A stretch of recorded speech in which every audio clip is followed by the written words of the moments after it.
L'esprit de Noël plane sur la principauté, plafonds lumineux, décorations au sol, des centaines de décors étincelants aux motifs divers et variés ont été installés dans les rues de Monaco, ne laissant aucun quartier en reste. Soucieuse de l'environnement et engagée depuis plusieurs années dans une démarche en faveur de l'environnement et du développement durable, la mairie de Monaco a cette année fait preuve d'innovation et d'originalité. Des illuminations de fin d'année. Aujourd'hui, nous avons changé la totalité des illuminations. Avec, on a par exemple plus de 600 illuminations au niveau des réverbères, plus de 100 motifs transversaux, donc la totalité des illuminations.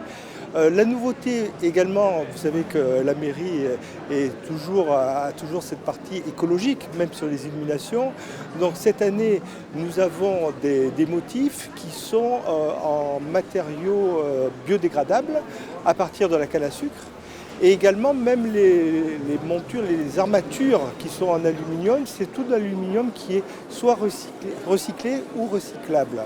Et à l'occasion de cette mise en lumière de la ville vendredi, beaucoup de monde pour assister à ce moment toujours emblématique des fêtes de fin d'année, mais aussi de nombreuses personnes soucieuses de la préservation de l'écologie, comme Katharina, 16 ans, de l'association Eco Angels. Ce qu'on fait, on ramasse les déchets, les plastiques, les mégots.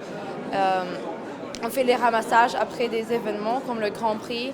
On avait fait un après le Yacht Show. Il y avait beaucoup de papier, des plastiques, tout par terre autour du port. Aussi, maintenant, c'était la semaine de la réduction des déchets. Et ce samedi, on avait ramassé 4770 mégots de cigarettes. Et c'était juste en marchant de Stars and Bars à Fontvieille, où il y a le No Finish Line. Et on avait fait juste dans une heure. Et aujourd'hui, le fait que toutes les illuminations de la principauté sont éco-responsables, qu'est-ce que vous pensez de ça?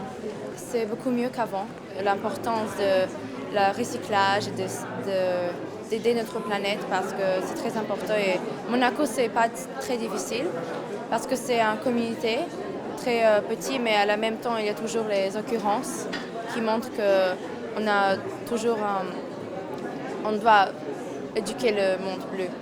Et deux autres nouveautés à destination du grand public. Une application pour smartphone permettant de changer la couleur du sapin de la place d'Armes et de celui du village de Noël, ainsi qu'une application de réalité augmentée qui sera proposée quant à elle sur la promenade Honoré II.